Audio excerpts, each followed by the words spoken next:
Dei um forte impulso rumando para a parede, quando escutei vovó: "Não, Patrícia, não!" Bum!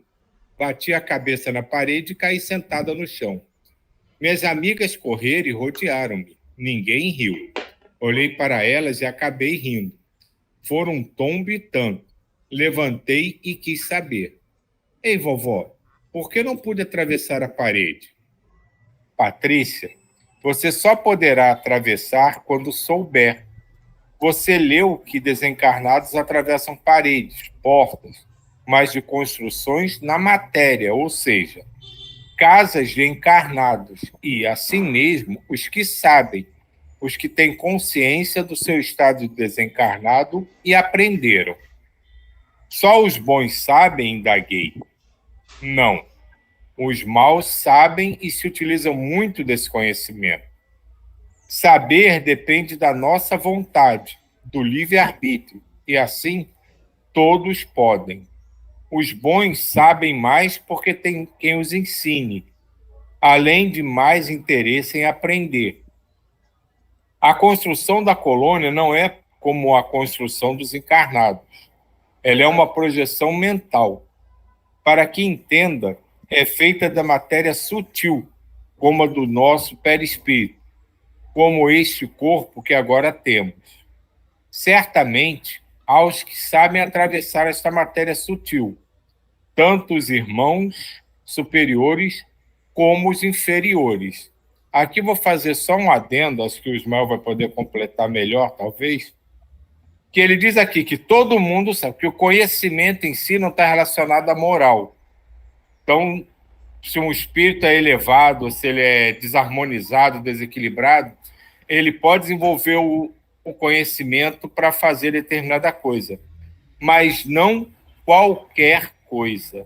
Existem determinados conhecimentos, ensinamentos, digamos assim, até técnicas espirituais, que a espiritualidade superior não permite que os espíritos em desarmonia consigam desenvolver. Um exemplo disso é o procedimento da reencarnação. Os espíritos desequilibrados, em desarmonia, até existem livros falando que eles tentam, eles têm laboratórios para isso, mas eles não conseguem promover por si só, a partir deles, uma reencarnação. Então, o conhecimento depende de cada um da sua disposição de aprender, não da sua moral. Mas ainda existem determinados conhecimentos que a espiritualidade maior não permite que eles sejam não disseminados, mas desenvolvidos pelos espíritos ainda em desarmonia. E essa questão da construção, ela, a avó falando, né? Os espíritos, eles podem passar pela matéria dos encarnados, porque são matérias de planos diferentes. Naquele plano, né, como ela fala, é a matéria do mesmo material que forma o nosso perispírito. Então é como a matéria em várias oitavas. Ela está numa oitava acima. Ali tem matéria daquele plano. Então ali é matéria mesmo. Mesmo que seja mais plástica, ela é uma matéria. E o que acontece? Aqui na Terra, dependendo da construção, dependendo do local, a espiritualidade ela constrói sobre a casa, ali junto com a parede, uma construção com matéria espiritual, de maneira que ela se torna mais protegida desse acesso. Então, por exemplo, uma igreja, um centro espírita, ou casas onde elas estão bem amparadas, onde tem ali, ligado ao mundo maior, eles vão protegendo a casa e há uma construção por cima. Naquele livro do Valdo Vieira, que é um livro onde o Valdo conta várias experiências na sua projeção, das suas projeções. Eu adoro aquele livro é riquíssimo. E tem uma experiência que eu já contei sobre um determinado aspecto, mas não desse, que era o seguinte: ele foi, junto com os mentores, visitar um local que ia ser um local de capacitação profissional, uma espécie de Sebrae, um Senac, eu não sei qual seria ali, algo mais ou menos desse tipo, e um SESI, e aí nesse local ele chegou e aí tinha um espírito responsável por aquela construção, por aquele trabalho. Então, todos esses locais ele tem, igual no livro Iniciação à Viagem Astral, a gente viu que o navio tinha um espírito responsável por aquele navio. Então, aí ele visita lá esse local e ele vê que os espíritos, eles estavam construindo junto com as paredes do local, eles estavam fazendo uma construção também em campo astral, em campo energético, exatamente para deixar ela mais resguardada dessa livre entrada. É como a gente considera. Então, quanto mais evoluído o espírito, quanto maior o conhecimento que ele tiver do ponto de vista de mexer nas suas vibrações, né, isso é um processo de vibração. Então, são os espíritos evoluídos, quanto mais evoluído, mais livre acesso ele tem. Que ele consegue passar mesmo por essas construções, né? Então, é tudo processos de oitavas diferentes da matéria, de vibração da matéria. Opa, Diva! Não, é só porque ontem a gente falou muito sobre matéria, né, Silvio? É isso, e que tudo matéria, né? Ontem o livro falou muito sobre matéria, e aí eu tô lembrando disso. Tudo no final, matéria, né? E espírito, matéria. Foi bem interessante isso. Tem tudo a ver mesmo, tu lembrou bem, porque era justamente modificações da matéria o tema. Outra coisa, você falando do Valdo Vieira e tudo, né? Eu pensando assim, no começo do espiritismo, não no começo do espiritismo, vamos falar nos anos 60 do espiritismo, pelo menos aqui em Brasília e tudo, né? E assim, meus pais são dessa época, minha mãe, né? E aí tinha os cunhados, aquela coisa toda, e todo mundo se conhecia, né? Aí você falando do Valdo Vieira, todos se conheciam, todos tinham histórias, todos viveram juntos, assim, experiências muito fortes, né? Todos se conheceram, Divaldo, Chico Xavier, de alguma forma todo mundo se conhecia naqueles anos 50, 60, e tinha histórias fantásticas para contar, né? E assim, vários deles, né? Aqui em Brasília, o Pastorino também, tinha muita gente, muita gente, muita gente mesmo, né? Que tinham histórias, assim, fantásticas, de experiências, de tudo. Eu me lembro como criança, algumas coisas que se falavam, mas eu fico assim, olhando assim, gente, poxa, que pena que eu não vivi naquela época. Eu penso assim, era muito rico, né? Essas experiências todas.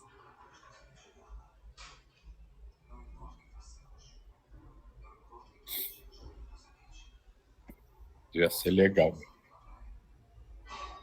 Embora nossos irmãos superiores designem-os assim para que possa entender, quanto mais harmonizados estejam com o cosmos, maior poder mental têm.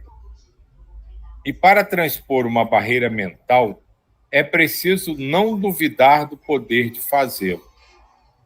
Já vi um instrutor fazer. Ele projetou uma passagem e atravessou. Mas isso é usado somente em alguma eventualidade. Você não ouvia, quando encarnada, em que centros espíritas, para determinada ajuda, os irmãos desencarnados ficam confinados em um local até poderem ser orientados? Em muitos centros espíritas, junto com a construção material, é projetada esta energia. Espera aí, que abriu um negócio aqui no meu computador. Bem em cima do texto. Que hora é essa? Ih, resolveu atualizar um negócio aqui bem na hora. Peraí. Sai daí, pô. Pronto, me livrei. Você não ouvia, quando encarnada, que em centros espíritas para determinada ajuda, os irmãos desencarnados ficam confinados em um local até poderem ser orientados? Em muitos centros espíritas, junto com a construção material, é projetada esta energia mental pelos benfeitores. Assim, tanto encarnados como desencarnados só podem entrar e sair pela porta. Essas projeções também são feitas em certos lugares e por determinado tempo, para evitar ataque das trevas. Atravessam só os que sabem e conseguem. Talvez, se você quiser, aprenderá no futuro. Realmente, não tinha visto ninguém entrar em nossa casa nem em qualquer outro local na colônia Volitano. Todos entravam e saíam tranquilamente pela porta, abrindo-a e fechando-a. Silvio, deixa eu só fazer um comentário. Nessa parte, quando ela coloca aqui, ali em cima,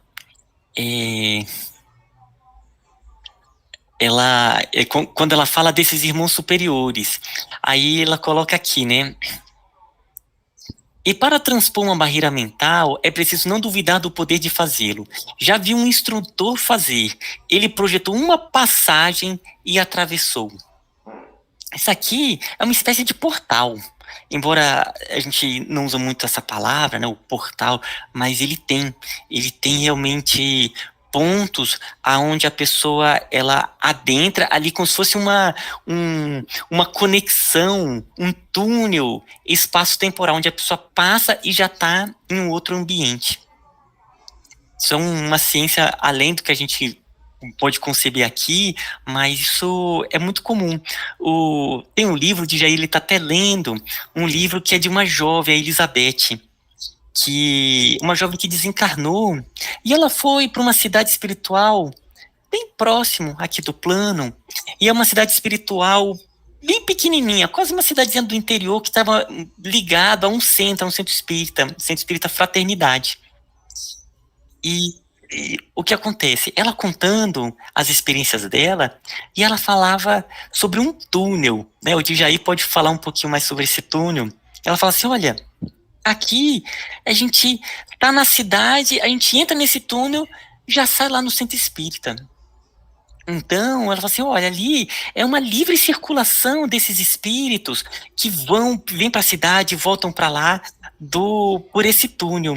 E aí tem uma situação, ela bem mais na frente, ela já mais adaptada na cidade, que os mentores, eles vão com ela não pelo túnel, que é essa passagem, esse portal, mas eles vão por um outro caminho, que é bem mais custoso, é bem mais difícil, e para chegar no centro espírita, onde ela vai se densificando para conseguir entrar ali no padrão do centro espírita. Então, um túnel desse é uma espécie de um portal. É essa parte que ela falou aqui, né? Que, eu vi um espírito evoluído que já projetou uma passagem e atravessou. Então, o espírito, quanto mais evoluído, mais ele consegue trabalhar com essa energia mental e conseguir fazer esses aspectos. Opa, Djaí. Eu já relatei no grupo aí, quando eu acho que eram só 3, não me lembro mais, tá? Justamente isso, desse volitando e atravessando parede, que eu estava como se fosse dentro de um curso, não me lembro mais detalhes. E como esse grupo aumentou, talvez eu vou procurar para divulgar de novo para esses novos membros que entrarem, entendeu? Agora, isso, como você falou aí, realmente isso aí é um portal que liga diretamente ao centro. Mas eu já li alguns livros que me foge a cabeça agora o nome, isso tinha também, entendeu? Aí, o que você tinha? Quando ela foi pelo caminho mais difícil, o portal, resumindo, o portal era diretamente no centro espírita. E o caminho mais difícil que ela fez, ela teve que pegar um Airbus, teve que botar uma indumentária toda para fazer essa viagem. Foi uma viagem por faixas vibratórias até chegar aqui na Terra. Então, aqui na Terra, a gente tem diversas faixas vibratórias, como a gente sabe. Então, para descer, ela teve que botar esse aparelho para não deixar se envolver com as vibrações grotescas, entendeu? Senão ela não chegaria no centro. Porque a pressão é muito forte, pressão moral, sabe? De que a gente gosta da coisa e eles fazem de tudo para desvirtuar o nosso caminho. É assim. É isso que eu queria acrescentar. Oi, gente, bom dia. Diga, Romulo. E outro detalhe também. Bom dia. Desculpa, pode falar, Romulo. Pode falar, gente. Tá falando um pouquinho aqui, que eu estou fora, mas eu vou tentar. Então, vamos lá. Esse pedacinho que o Ismael chamou atenção é muito importante. Então, eu vou repetir lá em cima. Embora nossos irmãos superiores designem-nos assim para que possa se entender, olha isso aqui, gente. Quanto mais harmonizado esteja com o cosmos. Então, trazendo isso para nós, esse estado orante, essa conexão, esse estado de prece que nos conecta, né? Que nos coloca em harmonia com o mundo espiritual. Vamos continuar. E para transpor uma barreira mental, é preciso não duvidar. Eu vou substituir essa palavra aí para acreditar. Para transpor uma barreira mental, é preciso acreditar para poder fazê-lo. A gente fala muito isso, chama de fé, né? Mas se você não acreditar, não adianta só ter fé. Achar que pode. Na hora que você achou que pode, já não conseguiu. Você tem que ter a força mental, ela é extraordinária. Por isso que você tem que primeiro transpor a sua barreira mental, e que é uma quebra de paradigmas mesmo. Então, como a gente é muito pequeno, entrar em estado orante, em estado de meditação, e ele está nessa comunhão cósmica para poder fazer. Porque nós temos aqui o poder de realizar milagres. A gente só não realiza porque a gente não acredita. A gente duvida de nós mesmos. Nós somos os nossos limitantes. E para a gente fazer esse exercício de elevação, para quando estivermos do outro lado, vamos dizer assim, começa aqui e agora. Começa aqui e agora. Então, missões nos é dado todos os dias. Para exercer o bem, exercer a caridade, o amor tem que ser exercido, né? Uma dimensão muito maior desse amor divino, não é um amor terreno, esse amor nosso aqui. É um amor divino, essa que a gente falou lá naquela leitura lá de segunda-feira. Quebrar essa prisão que a gente está, e a gente faz isso através quebrando, transpondo essa barreira mental, né? Acreditando para poder fazer. Bom, obrigado.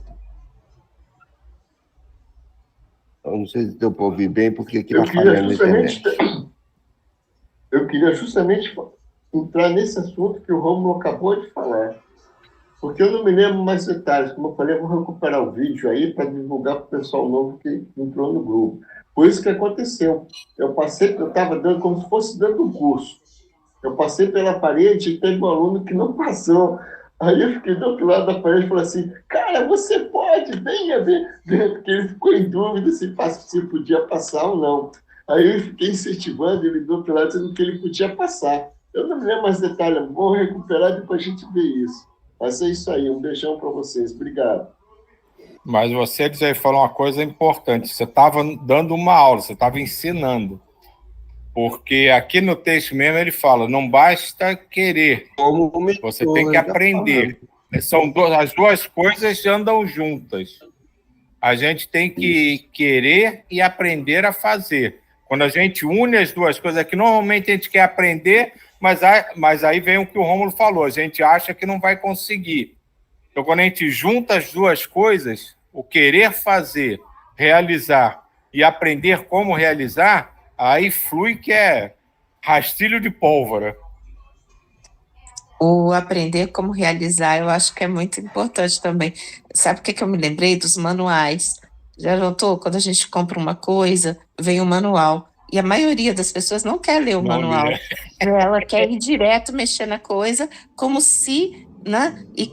E aí você acaba fazendo a coisa errada, você não faz direito, você perde as qualidades da coisa. Você podia estar fazendo muito melhor e não faz porque você não leu aquele manual, né? É o Manuel mesmo, né? Eu me lembrei disso, como que em tudo, né? A gente é assim, a gente já quer ir e não para aprender, né? E aí eu voltando àquilo, eu imaginei isso, de como que isso passa por dentro da gente, né? Da nossa evolução, desse trabalho interior da gente, que seria esse trabalho do manual também, né? De você trabalhar-se lá dentro, realmente, para daí poder usufruir desses aprendizados todos, dessas possibilidades imensas que existem aí, né? Só que a gente ainda fica não acreditando, mas também porque a gente não se trabalha lá dentro, né? A gente vai... como que é importante isso, né? Esse trabalho interior, eu acho. Esse ponto do querer, dessa força de acreditar mesmo, ela realmente mexe muita coisa. Ela é o pré-requisito para depois os próprios mentores virem e ensinarem. É realmente essa vontade, e ela é tão importante, o desenvolver essa força volitiva, a força da vontade, que vai e realmente foca e coloca toda essa energia, porque ela pode não ser suficiente, mas ela é completamente necessária. Então, é um passo, e às vezes o que acontece, junto com os mentores ali, ela vai e auxilia. Isso acontece muito em trabalho de cura. Às vezes a pessoa ela não sabe, mas ela tem uma força, uma fé tão grande que ela movimenta toda uma equipe ali para participar. E eu vou contar um caso do Gustavo. O Gustavo teve um caso que teve uma vez, ele acordou à noite, mas ele sentindo ali um ataque das trevas muito forte mesmo, energias muito densas, que ele não estava dando conta. Aí ele levou para o mentor dele, pediu, me ajuda. A mentor, ora. Aí ele sentou, ele começou a fazer ali uma prece, e ele, mas não tá dando certo. A mentor, ora. A menina ficou ali, e ficou, e fazia ali as preces dele. Aí ele, de novo, me ajuda, né? Não tá dando certo. Aí o mentor, ora. Aí ele contando pra mim, eles fazem isso porque eles querem que a gente aprenda, né, com a situação. Aí ele, Ismael, então eu me liguei ao Cristo e eu coloquei uma intensidade, uma força na minha prece, uma força tão grande que veio uma luz e iluminou tudo e fez assim, mudou. Mas eu realmente coloquei uma força ali, acreditando naquele processo, que foi o que movimentou tudo. E é isso, realmente, às vezes a gente fala que ele quer, mas não coloca toda a força mexendo em vários planos energéticos, se ligando com muitos planos e sendo instrumento da força maior. Então, essa força, ela é muito necessária e ela pode ser desenvolvida mesmo. Cada vez mais a gente vai desenvolvendo essa força da vontade, do querer. Opa, Diva! Você falando isso aqui, eu estou pensando como que tudo acontece no mundo e acontece em todos os graus e todo mundo pode acontecer com todo mundo. Ontem eu estava assistindo um programa e a pessoa estava contando uma história, pessoas comuns, normais, que não tem nada a ver de espiritualidade nem nada, falando que a pessoa comprou uma casa que tinha um fantasma, que ele disse que tinha um fantasma. E aí que ele contava que na hora, ele estava com uma criança e a criança viu, e aí que ele começou a rezar, a orar de tudo quanto é jeito, e ele dizia assim que ele orava muito com a criança do lado e pedindo assim, que a criança nunca veja mais essa pessoa, Pode acontecer, mas porque ele tinha acabado de comprar a casa, o local. E aí ele orou, e ele falando assim, que ele só orava, e que ele errava as orações, e que ele esquecia, e que daqui a pouco ele misturava as orações e voltava a orar, e voltava a orar, e voltava a orar, e orou até não poder mais. E que a criança nunca mais viu a pessoa. Ele falou assim, isso eu consegui, nunca mais o meu filho viu a pessoa na casa.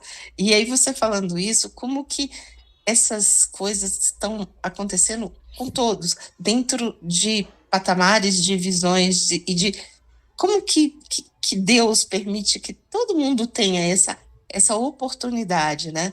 E dessa coisa da oração, né? Porque era uma pessoa totalmente não, mas ele se pegou muito à oração, orando, e ele dizendo que orava, e que errava as orações, e que voltava e orava.